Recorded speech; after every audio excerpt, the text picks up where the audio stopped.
Welcome to the Flawed Workshop Podcast with me, your host, Nancy Art Music. And me, your co-host, Alex Roberts. This week we're here with...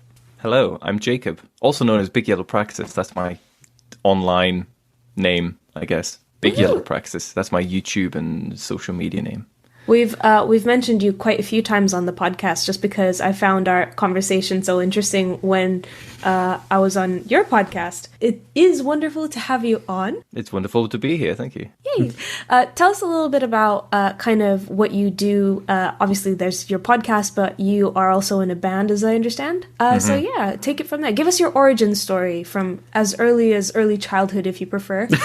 Okay, so my origin story. Okay, so when I was 6... I was bitten by a radioactive bass guitar. Awesome. I love it already. Yeah, that happened to me at 8.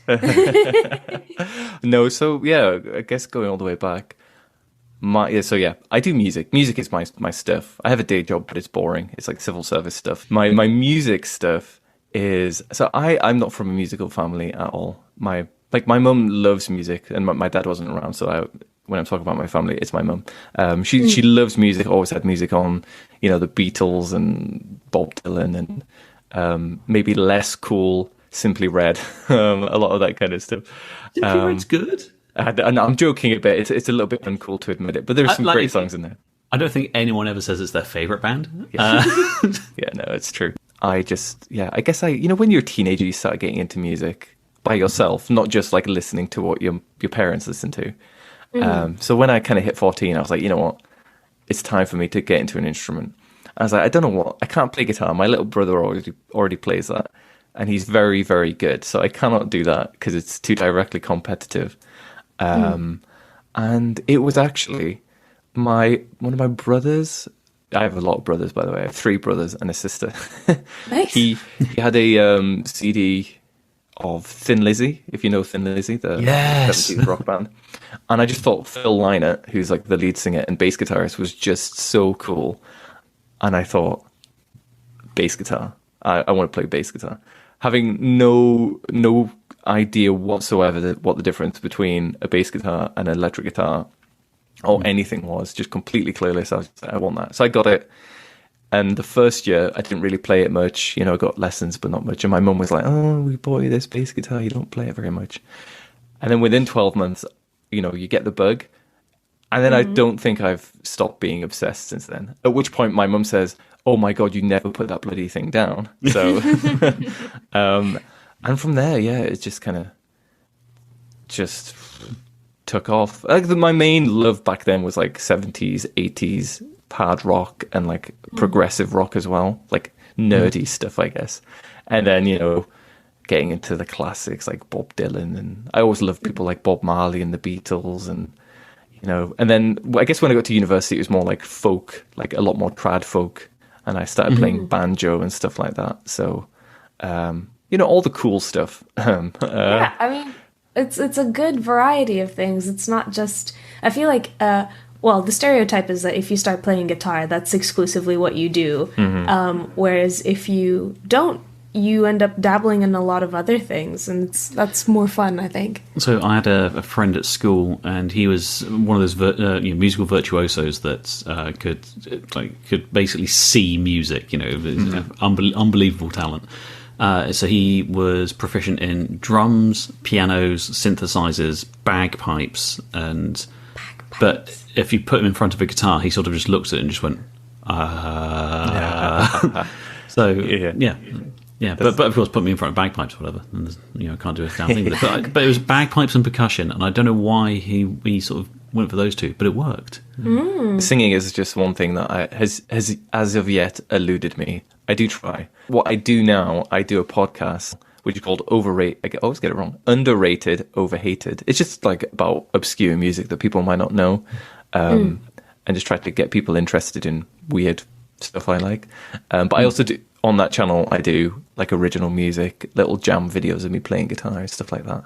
And then I'm also in a band, which is like a Americana country band called Between the Breaks. We are Bristol based, and we all write songs, which is quite cool. Like there's 4 of us, I guess, who write songs in the band. They all sing except for me. That's kind of a rule. No singing from me. And yeah, we do like Americana, folksy, country stuff. Yeah, I think that's me. That's all the stuff. That's really cool. I was curious, and because I think it's been like we have a lot of like mini themes for like each of our guests as we've gone along. You went to uni and you did a creative degree as well, right? You did English, is that right? I did English, yeah. It's probably not as creative because it's more like analyzing literature in a way, like especially in its context. So I think everyone who does English is creative and interested in creative stuff. But the degree itself is, I guess it is to some degree, like you're writing essays about works of art. And within that, I guess you need to be quite creative. But it's weird, and in a way, it's not inherently creative. I'm kind of, yeah. Do you know what I mean? We're not necessarily learning how to write well. It's not like a creative writing course, which is a different thing, and I think quite cool, but quite different in a way. But yeah, I do think everyone who does it is like an artsy type. We all know the type. We are the type. In my mind, I was wondering whether you were also, like, since you do songwriting, if there was any overlap in kind of you deciding to study English at uni, like, to improve songwriting, or, like, which came first kind of thing. No, I mean, I was always into literature, read a lot. But I was just generally, and probably still am, just generally a nerd. I didn't necessarily choose English because I had to do English and that's what I wanted to do, which a lot of people do. You know, that's how a lot of people choose their subject. But for me, I'm going to be quite honest, and it sounds quite bad, but I was just very competitive. And I knew if I did English, doing English, which was probably the subject I was best at, was probably my best hope of getting into Oxbridge College, which is really... And it was, I did not think about my future whatsoever. And I just knew one of my other friends was applying to Oxford. And I was like, I know I'm more likely to get in if I apply to Cambridge and do English. And that's literally, it's so stupid. It genuinely is quite embarrassing. And that's literally about as far as I took it. That sounds good. I appreciate the honesty. Thank you. I mean, like, yeah, well, it sounds gross to say, but this is how it's coming out of my head. Like, let the juices of life, like, I don't know. You know what I mean? Like, yeah, I do. But it is a bit gross. It is a bit gross. Yes. The fuel in your tank of life, you need to have fuel that makes sense. And if that's the fuel that drives you where you need to go, then that's great.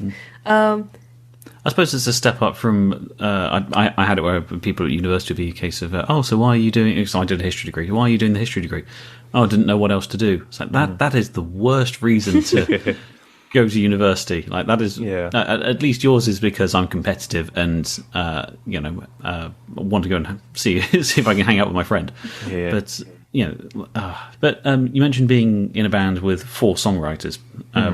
So question I often have is, how do you go about the collaborative side of things with songwriting? If someone comes to the table with either an instrument piece or some lyrics and things, how do you navigate chipping in and not upsetting other people? Because some people can be very protective over their own creations. It's strange, actually. We're all very chill and nice, and no one. I don't think anyone's that is ever unusual. I don't think anyone's. Most people, I think most of the time we come to it like with a whole song. Actually, like someone brings it and like the chords and the lyrics are there, but then everyone's just happy to be like, look, you play. Like if I play banjo, they'll be like, just play banjo as you want to. And if someone's playing guitar, just play guitar as you want to. Oh, you want to add some harmonies? Just do what you want. And it's very much like that. I guess there's been a few times where someone's come with like chords and a bit of a riff. But then they'll still be the ones that go away and write their lyrics for their own song. There's never been much like collaborative writing. There's probably been like a tiny bit, but it's just like, hey, I've got the skeleton of a song. Whatever you play, just add your bits. During the first lockdown, I like wrote a whole, I guess it was like a 6.5 minute, it was almost like prog folk. It was like very trad folk in a way, but it had different sections of weird time signatures and all this kind of stuff. And because it was lockdown, I mean, I just wrote it all out and like scored it all, and I just sent it off to them individually, and they all had like their own little microphones and stuff at home. And I was just like, guys, can you just play the notes exactly as I've written them? And again, like, it's almost dictatorial. It wasn't intended to be dictatorial, but everyone was just like, yeah, cool. So I think we're quite lucky in that everyone's just like, yeah, whatever you want. It's your song, but also everyone else's. It's two-way. Everyone's like, whatever you want for your song, we'll do it. But then the songwriter tends to be like, well, whatever you want to do for my song, that's fine.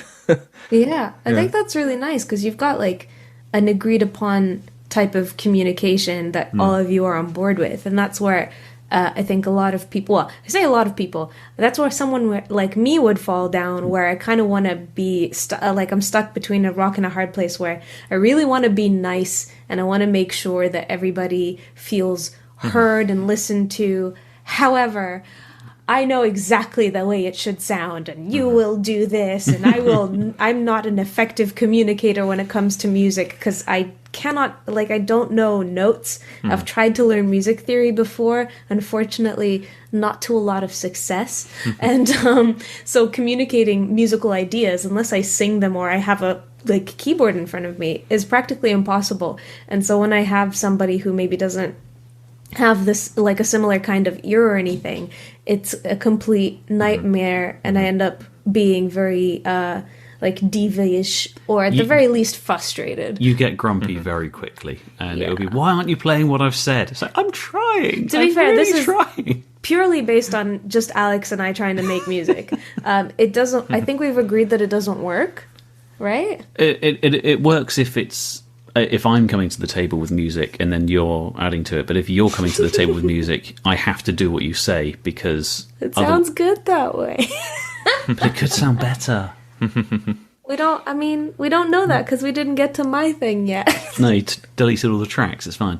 But there we go. No, they're not deleted. They're in a hidden file.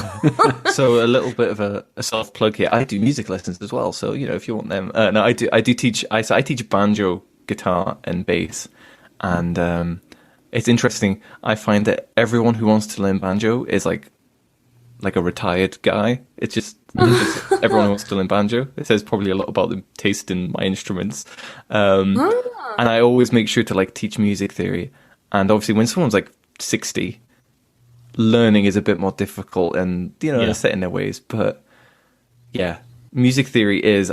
All it is really is communication, because when I teach people music theory, the lesson is your brain knows it on some level already, because you can hear when a song works. So I'll just play a few chords, and I'll be like, look, I'll play these chords, and I'll play C, F, C, F, something simple, and I'll be like, look, you don't know what I'm playing.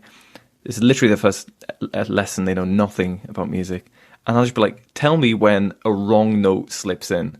Or I might just play, notes from a scale. Okay. And as soon as you play the wrong note, they go, whoa, that's not right. And it's so you already know that. For the most part, you know this. You can tell when someone's singing out of key. You can tell when I'm playing the wrong note. That's because on some level, your brain recognizes this. And all we're going to do when we learn theory is learn why that is. And the thing is it's like an endless rabbit hole, isn't it? There's always more to learn. Yeah. And it's always unless you're teaching someone jazz, then every note is the right note if you're playing it with confidence in the way you should. So, it's called dissonance. God. But that's the problem, because the more in depth you get with teaching music theory, is the next step is always, do you remember when I told you these are the notes you play? Well, actually, you can ignore that sometimes, and it's just when can you ignore it? It's I don't know, it's very weird. So you need to so it kind of comes back to what you're saying, Nancy.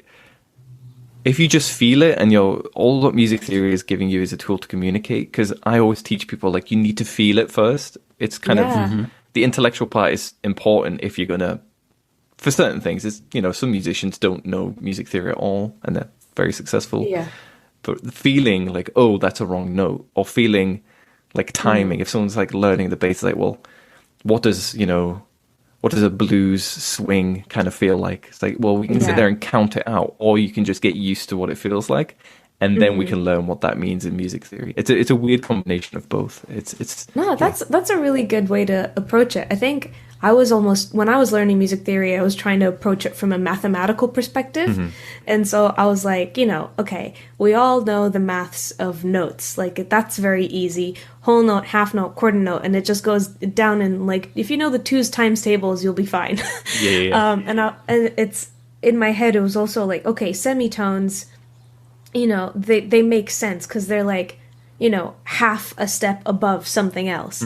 and in what's it called, just Western, like the chromatic scale, that's set in that way. That's what most like popular music is based on, and that's what I'm trying to write. But even like just that awareness that it could be completely different is something that could derail me.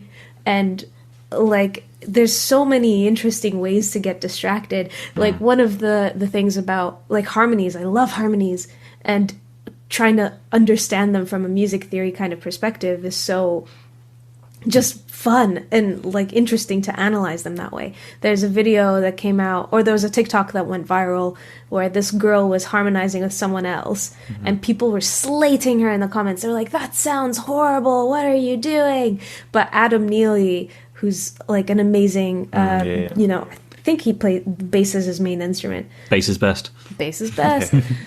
But he explained why it actually does work, and it like because of that explanation, it just enriched everything that one step further, and that's so just music is amazing. Yeah, it's great. It's great. It's like anything.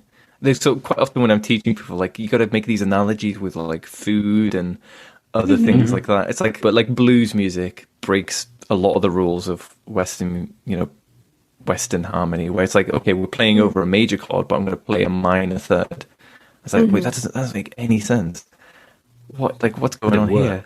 And it works. And it's like, well, you got to think about, like, with food, you can have, salted caramel. Actually, salt is savory and caramel sweet. It's like, sometimes that makes sense, but you probably don't want to put a Mars bar, in a stick, wrapped in a steak. That's weird. Sometimes do you know what I mean? It's like these weird analogies. Yeah. Sometimes it works, sometimes it doesn't. And we can't quite work out why that is. And it just comes down to culture. That's what it comes down to. Like, we're culturally like brainwashed or indoctrinated to like certain things. And that's ultimately just what it is. It's very, it's strange. All art is weird. This is you got to emphasize to people who are learning something and it's new to them and it is kind of scary. It's like, look, it's weird. Like, on some level, I can explain to you, but it comes to a point where I have to shrug and say, it just sounds good because it sounds good. I think the other thing with that is that the joy of it is that if you break it down to absolutely everything, it comes down to sound waves. But for some reason, some people enjoy different sound waves to others. I mean, we were chatting with a previous guest who she does a lot of noise rock and things and sort of drone music, which definitely not most people's cup of tea. Yeah. But there's still the theory behind it, the artistic talent and the drive behind it. But it still has that feel and it still works. It doesn't. It doesn't necessarily spark joy in most people, but then there's not an audience for it. It's crazy. But there's still always an audience for it because and I think music is one of the best and easiest ways to find that sort of that magic twist of what does and doesn't work for different audiences. It's so fun. Fun. So I've recently started doing like video essays. I've only done 2 so far, where like talk about like, a great song that I like and take apart like, why does it work? And I'm trying to avoid just getting in, it works because, and then just looking at the chord progression, which is what a lot of people do. And it, that's interesting for like a music nerd like me. But for most people, the chords obviously matter because that's what what key it is and what it's doing. But songs, even an instrumental piece and like noise rock, let's take that as an extreme example, they work because they go from A to B to C. There's some kind of like narrative arc, like, there's a crescendo and it comes down, it goes up, it's dynamic. And it's like, it's not just, we got a G chord, and then maybe we got to an E7 and we got to an A minor. It's like, okay, cool, whatever. But that doesn't equal a good song. A song isn't good because of the chords it uses. Yeah. A song is good because of the way it's part of culture, and that's how we engage with it. And when we listen to it, that's how we engage with it. It's still like super complicated. That's the weird magic pixie dust that kind of changes it. It's crazy. It's so much.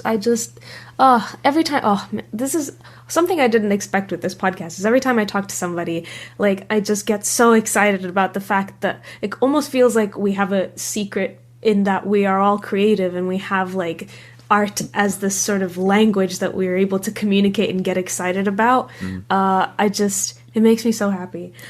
Do you have any experiences where the communication that you're trying to create with music hasn't come across in a way, like something you thought would be working and hasn't worked, and how did you deal with that? I got two versions from different sides. One of them, so when I was writing this like progressive folksy thing last summer during lockdown, this is just kind of my pitfall. I play guitar and I was like writing this melody to part of it. It's like, I was thinking, it would be a flute solo with one of the people in the band. She plays flute. She's amazing at flute. And I write it out and I send it to her. And she's like, this is really hard. I was like, is it? It's not tons of notes. And she's like, no. You didn't leave space for me to breathe. Because obviously I'm composing it on guitar and then I type it into the computer via like MIDI and I'm like, it sounds cool. She's like, there's no place, like I need to breathe. Do you realize how the flute works, Jacob? I was like, oh yes, that's a good point. So I was just like, you know what, you can just cut out notes wherever it's easy to breathe. But she was so stubborn that she eventually just learned how to play it all without, having to breathe for the entire thing. And it was like, wow. I don't know, 30 seconds, but if you're breathing out that entire time. And it sounds great. But that was just, I'm not sure if it quite answers your question. It was just a place where I was like, yeah, you don't think about that. But no, a human being has to actually take a massive breath. Yeah. Oh man. Breathe out the entire time whilst playing these notes. Yeah, writing for different instruments is very difficult. I think the furthest I ever got with it was just doing it on Logic, where the notes look pretty, but I would never, I'm so scared about giving it to somebody and it not making sense that I've never actually tried it. I was just trust your ear because, well, I've heard you sing on your YouTube channel. You can sing, so you know what's in key and what sounds good, and that's literally, if you type something out and you're thinking, does this work? Just because I don't know anything about the flute, but fundamentally they play the same notes, just sounds different. So I just wrote it on guitar or whatever, and I just tabbed it out, and I was just like, can you play this? And I don't actually read music, so I had to type it in as tab into this tab software. And I can read the rhythm part of music better than the notes, weirdly, but the notes just 100%. Oh yeah, I think I'm exactly the same with that. Yeah, the rhythm part just makes a lot of sense. But yeah, the rhythm part does make sense. Anyway, so from the other side, I used to be in a soul kind of jazzy band when I lived in Birmingham with this songwriter, and I think she didn't really know anything about theory. She just had a piano. She was a great singer, and then I remember turning up, and she was like, "Oh, these are the chords."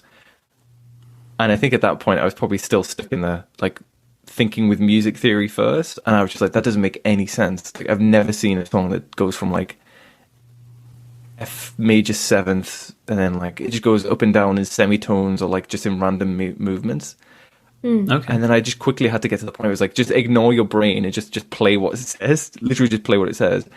And then you get into the groove of it and you just feel the song and then you get used to it. But then later on we got a keyboard player who joined and he had the same problem and he was just he was really straight. He was this doesn't make any sense. It's dude, stop thinking. Don't think, seriously, just play the chords as they're written and you'll get used to it. But they were just really random chords that sounded really great. They didn't sound random. They sounded sensical and cool. So basically what we're concluding is that music theory doesn't mean anything, and it's all about feeling and passion. It's like the Force. You just got to feel it. And absolutely. Yeah. Well, it's because I am it's weird. I'm a total nerd in one way, and I'm very not techie. I'm not a techie person, but when it comes to something I really like, I like to get it in a really kind of nerdy, specific way. In music theory, I've gone through books, read tons of the Wikipedia articles, and just tons of online resources.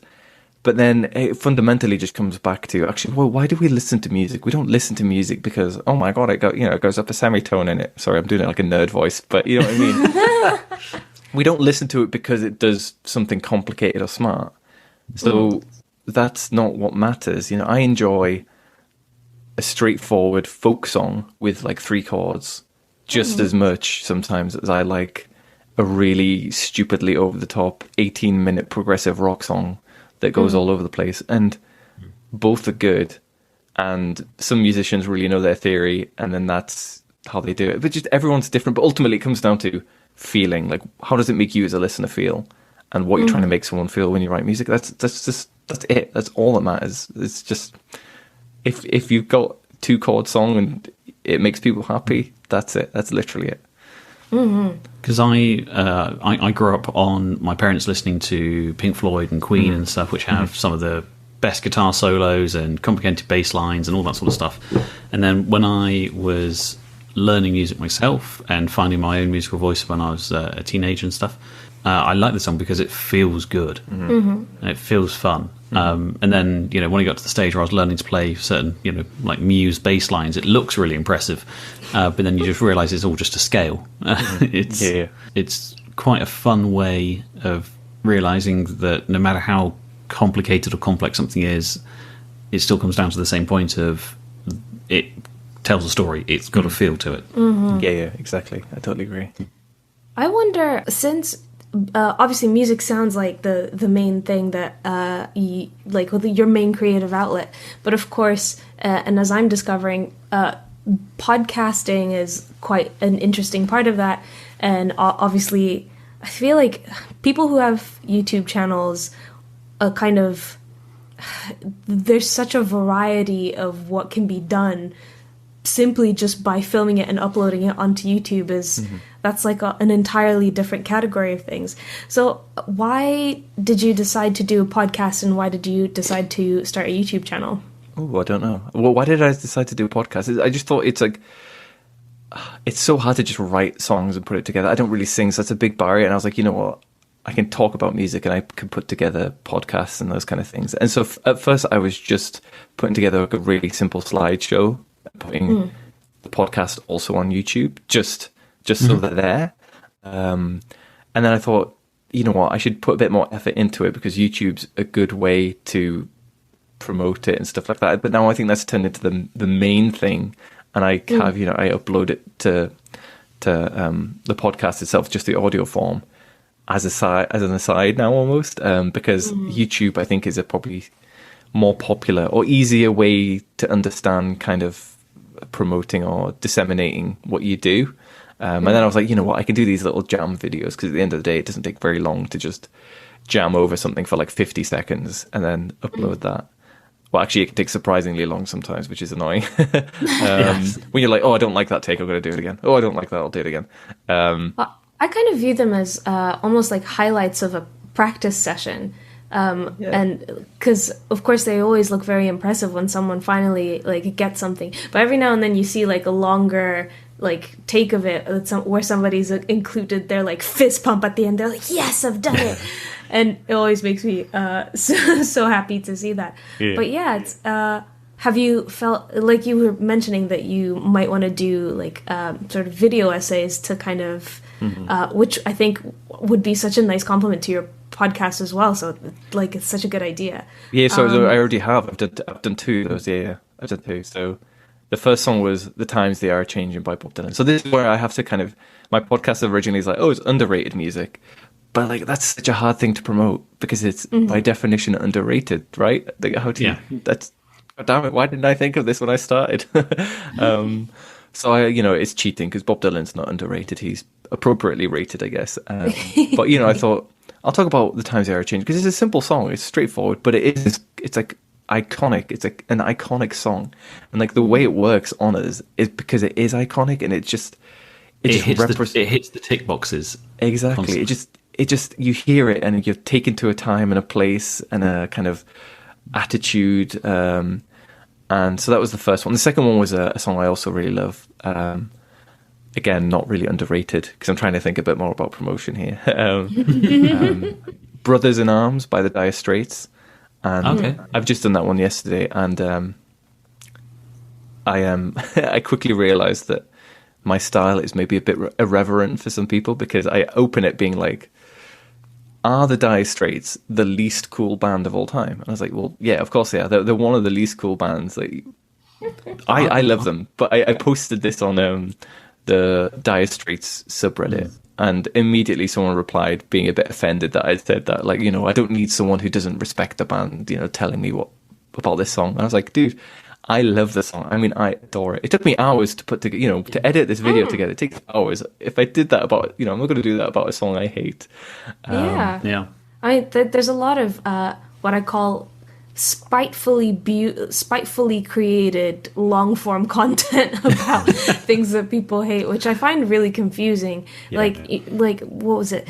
The term when somebody's like someone you don't enjoy or someone, let's say a colleague at work that's annoying or something, they live in your head rent free because they're just so like baffling, and it's absolutely no to that. So those people I don't really get. But yeah, I mean, also it's such a, I feel like you have to be somewhat provocative to get people to like actually view your content. I'm trying to figure out how to do that for some of the things that I'm making in the future. Like I have a bunch of footage that I've yet to edit and put up of just like me doing art and painting and stuff like that. And I'm like, how do I make this how do I make people angry enough to click the video? Because that seems like to be the best motivator. So she started drawing this, and you'll never guess what it turned into. Clickbait. Yeah, and it's like, should I put like a big X on top of it? Like, should I be spilling, like the thumbnail be me spilling paint like on a piece of paper? I don't know how you felt about all that on YouTube, and whether you've like done your podcast or like done certain videos of yours differently, thumbnail or title wise. Yeah, like I've made sure to make sure there's like a human face in the thumbnail a bit more, because people react to that. And no, I'm quite bad at being not even necessarily provocative. There's been a few, like I've done like cringe or cute episodes where it's like, is this song cringe or is it quite cute? So the first one was a Mike Oldfield one where he sings about like loving his horse, and it's just like a really silly That's song. Cringe. That's definitely cringe. Yeah. And it like, but it has a weird charm to it, but it's cringe. It's definitely cringe. And there's a Thin Lizzy song, and again, big fan of Thin Lizzy. And I was like, is this cringe or cute? Again, it's cringe. But I'm very bad at engaging with clickbait. I'm terrible. I should be better, but I'm very bad. I'm also very bad at using Twitter. Reddit, I'm okay at using because I've been on it for so long. Twitter, though, it does escape me. I find it very hard to engage and understand how to promote on it. I just post things and no one cares. Instagram is a bit easier, I guess. It does feel like shouting into like a crowd of people, like getting up in Trafalgar Square in London and just being like, "I've made something, please look at it." Yes. People are like walking by. That's like the 15-second clicks. Somebody's like glanced at it long enough to be like, "Oh, I don't know what that is." Yeah, exactly. Twitter can be shouting at people that are in the middle of a conversation where they're shouting at each other anyway. Yeah. I have a love-hate relationship with Twitter. I have moments where I absolutely love it and think it's awesome, and it's so instant, and you can get access to so many things. But at the same time, there are things where you're scrolling through and just think, why would you tweet this? What? I remember once I tweeted something along the lines of, "I'm wasting this tweet," and just tweeted that. It's like, and that's the platform. That's it. I think for me, because I never used it before I started podcasting, and because I don't really have that natural engagement with it and understanding and kind of interest in it, I think that's probably why I struggle to use it to promote. Whereas Reddit, I've been on Reddit for ages, and I get it, and I get how to work on it and talk on it. I think it's the limitation of the characters. It's the easiest, we all know that. Like, that's the big thing with Twitter. I find myself saying something and I'm like, I've just started my thesis, and now you want me to say 140 characters or whatever. There's no opportunity to elaborate, and that's, I think, why people get in so many fights. Unfortunately, a lot of things in life are very nuanced. Tweet one of a 78 tweet thread. Yeah, yes, right? Yeah. So that's why it's so difficult, and that's also why I think I found the same thing. I don't really know exactly how you would shout into the void well enough to be interesting, or to like at least find the people that would be interested in what you're shouting about to like look at you for a little bit longer. Exactly. Yeah, it is hard. But I suppose that. But particularly coming from a creative side of things, when you're trying to get people to engage with your work, you have to go out onto these platforms anyway and find the people to make it work as it is. Of course, if you start going, searching for groups and hashtags that have got nothing to do with it, like you start tagging loads of manga drawers or something like that, and you're there doing loads of pop arts or fine art or something, like those aren't the people that are going to engage with you. There will be an audience for it. There is always an audience for it, particularly Reddit with subreddits and things. I'm massively into emo music, so I'm on the emo subreddit there, which can occasionally just be an absolute minefield of that's not emo, right. But then once you get past the musical gatekeepers, that there are always people that will want to check out what you're doing, and social media is a great way to develop your platform and things, even if you don't necessarily like the social media platform. Yeah, for sure. It's just the slog, isn't it? It's just the working out. Like I'm shouting into the wind, and like it's just it's that lack of feedback, isn't it? Like if I cook food and I eat it, and I'm like, oh, that's bad. Yeah, like it's bad. But if I'm like you're working on social media, like, am I doing this? Am I doing the right thing? I have literally no idea. There's no feedback. At least if I was doing it and there was some kind of feedback where it's like, you are bad at this, I could go, okay. Yeah. That sucks. I want to be better at it. I can like work on it, but it's just very confusing to me. I did a thing with Instagram where I had some posts lined up for my writing, my poetry, and I specifically went and made like a little file on my phone to copy and paste of just different hashtags in different sort of groups and categories to see which one would get most engagement and most traction, that sort of thing, and.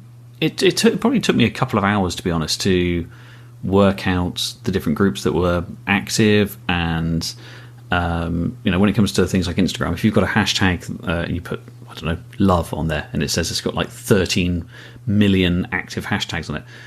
Don't use it, because that's just going to get lost in the ether. But if you can do something where it's poetry about love, and the active hashtags on that are 2,000, it's far more likely to be seen by the people you want it to be seen by. It's not a numbers game in that regard of the higher the number, the better it is. Right. I've been doing it all wrong. Well, it's hard to know. There's, in terms of organic growth, I think LinkedIn and TikTok are the only two platforms that don't really target every single bit of content that gets uploaded to specific users. It literally does go out, and as people go past it gets seen. So, but someone was saying that I think they did it both with TikTok and Instagram. I'll need to find his thing. It'll probably be in the show notes. But they did an experiment where he uploaded tech videos both with and without hashtags to two different platforms. And the ones without hashtags did even better. So it's so hard to know and navigate that. Have you found it easier for, or any different for music as opposed to your podcasts and videos? Yeah, so video, especially video essays, if you're talking, people don't want to hear original music. It's just that simple until they're like a fan of yours. And how do you get past that barrier? Like no one wants to hear it until they're a fan. How do you know what I mean? You want to go to a concert and shout, play that same song?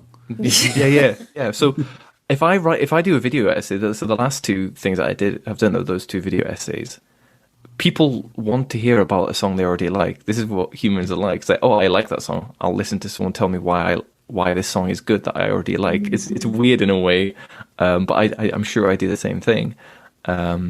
So yeah, it's just a marketing question at the end of the day. If I do a video about The Times They Are Changing by Bob Dylan, well, I can go onto a folky Facebook group and post it there because everyone likes Bob Dylan. I can go to the Bob Dylan subreddit, post it there. I'm on a bunch of Discord servers, with folk music, post it there. It's just so much easier, especially the other end of the spectrum is my original music. It's like, well, who's the audience for this? I can post some of it to like the progressive rock subreddit because it's a bit proggy, but it's also not full on proggy. I'm not like a shredder. I'm not quite like that. It's more folksy prog. I don't know. Do you know what I mean? It sounds more like. But that's half the joy of music, though, is that particularly now it's very much merging genres. I can remember being at school. It'll be a case of what genre do you listen to? What genre do you listen to? And it's not that anymore. At least from my experience, it's that's true. A case of here are the artists I like, and they're just a range of everything. So if you've made some prog folksy thing with a trap beat, there will be an audience for it. Yes, yeah. It's just finding it. It's like who's where are you? Where are you? Yeah. Oh man. I think there's a lot of what I found is that online there are communities of people who gather around something that they like, but the people who make more of that kind of stuff, there's already somebody better that everybody has worshipped for so long that it's so difficult. Who's the Bill Wirtz, the YouTuber? You can take like a 6-month break, come out with a 3-minute video of just the most weird, eclectic music and thing, and it's 10 million views or whatever. And then he's gone again for another 3 months. And then you get someone that's regularly uploading every single week, doing the regular grind, and gets 500 views. There's definitely a secret formula to it, and there is a way to find the audiences that you are wanting to connect with. But to how to find that, I don't know. I think it's just you just got to keep trying. Yeah, really, you got to do the grind. Yeah, this is why I say this frequently to people who I encourage to listen to this podcast. Will I find some good advice on here? Nah. We just, we like to talk about the fact that it's difficult to try and do the things that we love, even though they're things that we love. But yeah, speaking of, that takes us on quite nicely to, what would you say your sort of struggle is, if that makes sense, to being creative, whether that's with music or time management in terms of uploading, doing your podcast and all that sort of thing. For me, I would say it's perfectionism. What would you say yours is? For me, it would probably be why am I bothering? Who is this for? As in, I'm enjoying it, I like it, but I don't know, it's maybe a confidence in my own creations sort of issue, perhaps. Tell us more about yours. I all of the above in a way. It's just, there's procrastination, self-doubt. It's all those things constantly. But I think, in a way, it's an easy excuse because I know for a fact that some of my favorite musicians felt that a lot. So you just, it's a weird one, isn't it? For me, I think the main thing is a version of perfectionism. I'm not perfectionist about any individual recording, but I started playing bass first, and I wanted to get really good, and there's tons of do you know the bass player Victor Wooten? He's just I love Victor Wooten. Yeah, insane, complete beast. Yeah, and then I played God levels, absolute God, like beyond that. God looks up to him and is just how do you do that? It's insane. And then, I play banjo, and there's a banjo player called Bela Fleck, who's essentially the Victor Wooten of banjo. I play guitar, and Victor Wooten of guitar is probably Guthrie Govan or something like that, who's just a shred man. And then for some idiotic reason, I compare myself to each of those in these 3 different instruments. We've spoken about this a lot with different people, and it's the comparison problem of... You end up looking at people who have, in your eyes, quote, made it, and you're there thinking, I've not made it. How can I make it? How can I get to this place and this thing? Well, that person felt the exact same way about someone else previously. So it's a really hard cycle to break, and it's a perfectly natural way of thinking because this person has inspired you. You have admiration, respect, and love for this person and their creations. Of course, you're going to have a very high opinion of them, but when it comes to turning that onto yourself, it's very difficult to do. One of the ways I personally like doing it is I like looking back over my old stuff and sort of viewing it as a timeline, and there's a clear progression, and you can see how things have changed and why things have changed. And I suppose from the writing side, you could almost look at that as going back through someone's discography. You can see how it's changed and turned. Yeah, there are things in there that I'm embarrassed and cringy about now, and things that which is a good sign, if anything. Well, exactly, because I now know why I dislike them, and you can tell you've improved since then. Yeah, definitely. Yeah, I'm not getting so much online hate anymore. It's but I was going to say, interestingly, I compare myself to, let's say, Victor Wooten, Guthrie Govan, and Bela Fleck, which is stupid because I never put the effort to get as good as that, because I'm not a shred kind of musician. Not only that, I don't like Victor Wooten's music at all. I like how technical he is. I think it's super impressive. He's a terrible songwriter. It's so bad. He's such a pseudo-intellectual. He goes on these, he just talks crap.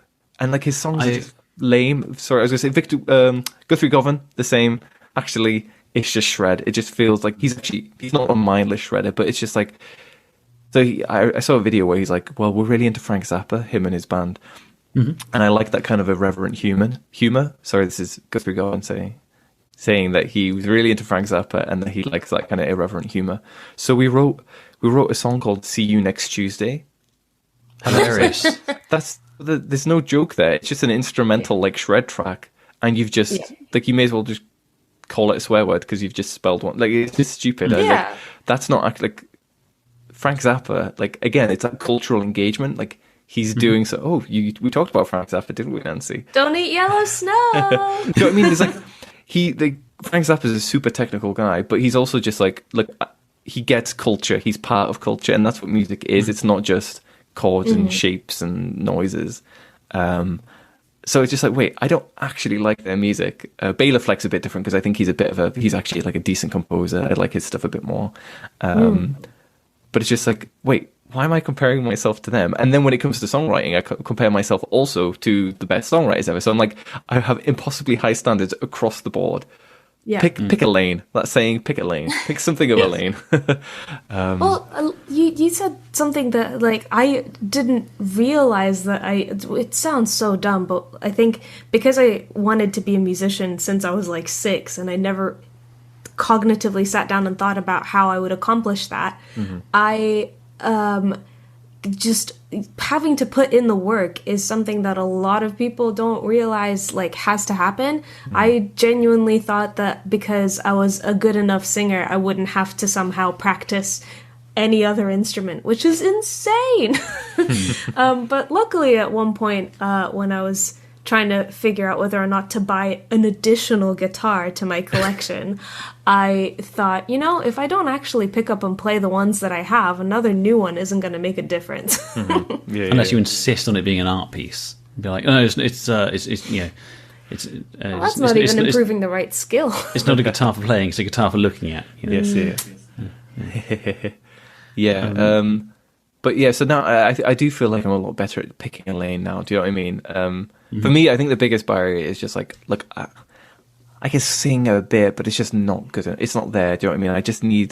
I wish I had like a consistent singer because look, I know my songs are good. Actually, I have like 12 songs that are just ready to be recorded, and I'm still my worst enemy because I could record all the instrumental bits and I always get distracted or whatever. But it's just I know these are actually, and I'm not being like boastful, but it's like I listen to it. It's like I know good music, and the ones I've put together, people like.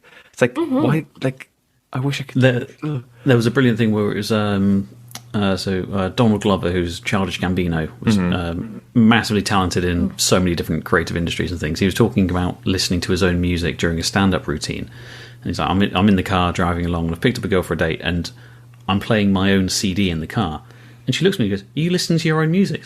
I'm listening to my own music. Like I like it, It's like, wouldn't have made I created otherwise. it. It makes me feel good. I'd never listened to it for enjoyment. I listened to it and I'm like, I know it's good, but I don't think people who do. But for me, I think it's just like some people can and some people can't. I'm too close to it and I just know it, and there's not that spark I feel with like a song, even if I've listened to it a million times, where I'm like, this just came from someone else's brain and it feels different. Whereas something that comes from your own brain, I'm like, yeah, I get it. It's like listening to someone tell you their ideas and it's just your idea. Do you know what I mean? It's like, I know this is what, like, as a kid, my mum used to, you come home from school, how's your day at school? I hate that because like, I've just lived it. I don't want to talk about it. It's like, it's the most boring thing in the world to me. And it's a kind of similar thing for me. It's just, I've done that song. I think it's good, but I know it. It doesn't have that connection for me, weirdly. I think I'm learning so much. Just the like listening to your own music for enjoyment. I didn't even consider that you need to switch tracks to do that.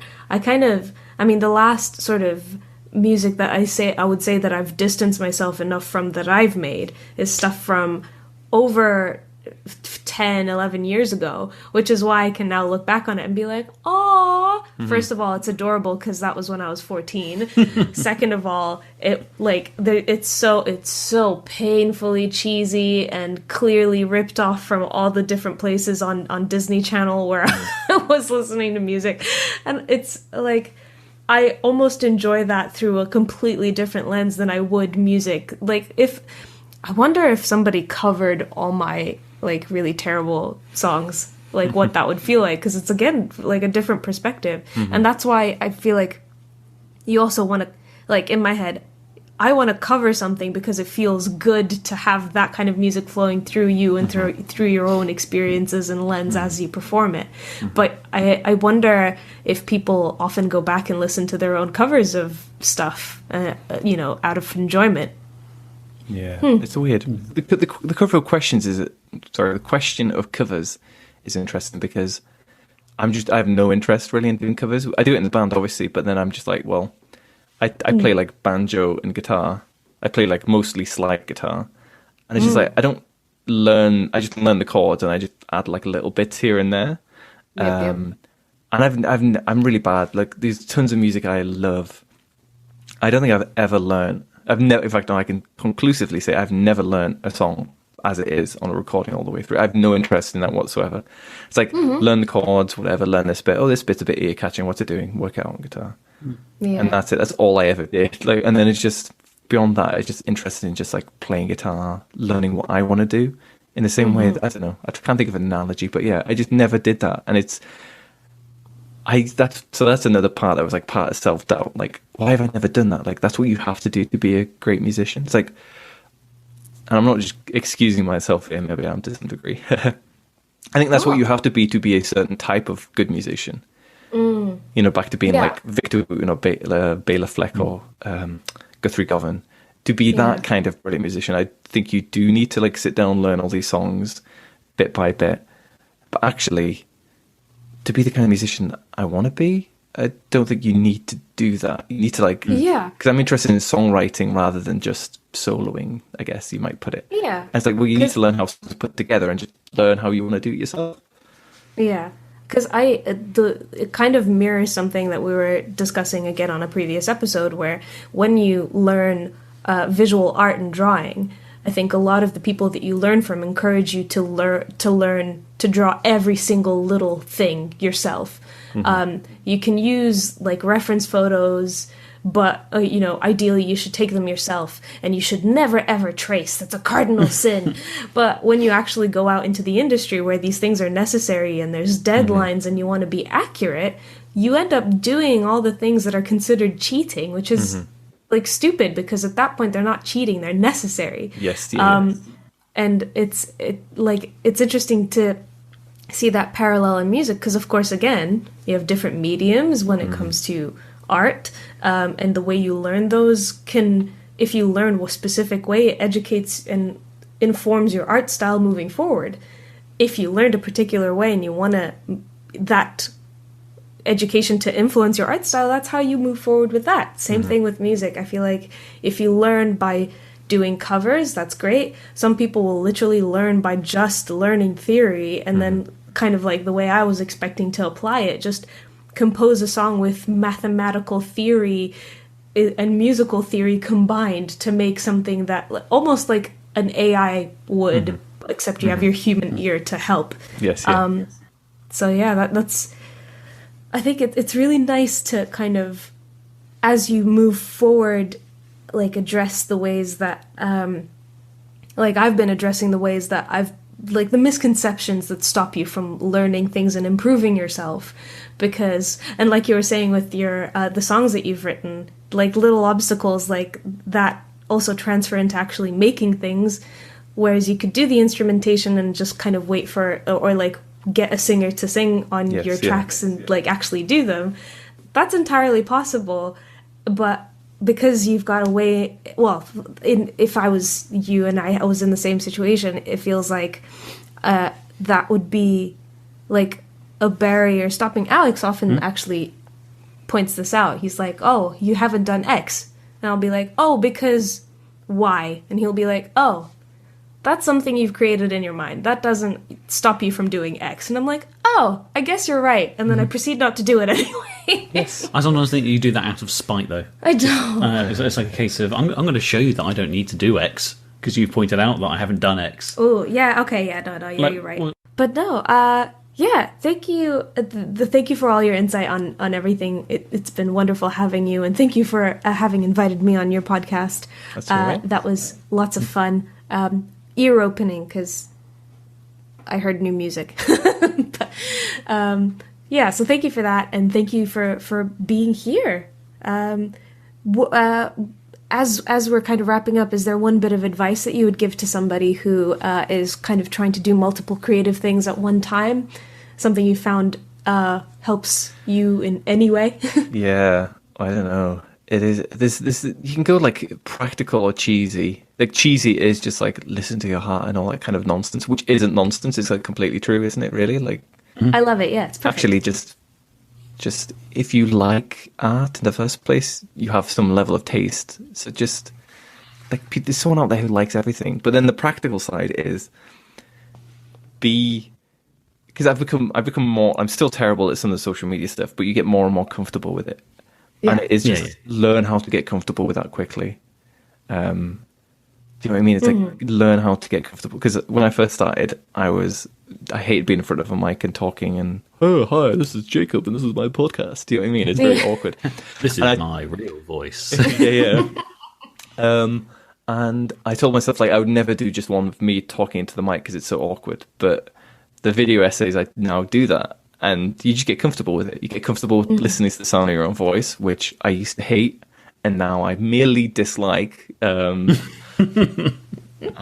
yeah, just do it and get used to it. I think that's all it is. Like it's the same with like playing an instrument. You need to get out there and play it with people and just get used to kind of sucking at the start. And yeah, that's fine. And just do it. Lovely. That's perfect. And I think in a lot of ways it's been a lot of what the advice that we've had from all our other guests comes down to. But yeah, awesome. Jacob, Cool. thank you very much for joining us. Thank you very much for having me. So, where would be the best places for people to come and find you on YouTube and social media? Yeah, it's nice and easy. It's just Big Yellow Praxis. And then if you're Googling it, just Big Yellow Praxis and whatever social media. Because I'm even on TikTok. I feel incredibly out of depth and incredibly old on it, but I am on it. So Big Yellow Praxis is just a pun on the Joni Mitchell song Big Yellow Taxi, but it doesn't make sense. There's no sensical reason that I chose it. It just is. I do love the song and I do love Joni Mitchell. How very Frank Zappa of you. I wish I could pretend to have that level of talent, but yeah, it's a similar.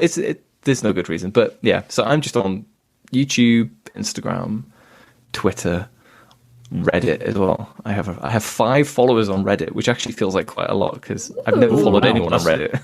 That is pretty good. I think I've got 2 on Reddit for some reason. I'd follow weird, you isn't on it? Reddit, that's why. Oh, in that case, 3. So yeah, 'cause I think I had 2 before you, which Aw. is unnerving on Reddit. I don't know what. is. Like, you know, It's Yeah. different, isn't it? It still feels weird calling it social media, but it is, if we're honest. Yeah. But it does feel weird if someone's following you. It's like, why are you following me? yeah, following me on Reddit, my Reddit, but and you're following my alt account. Oh God.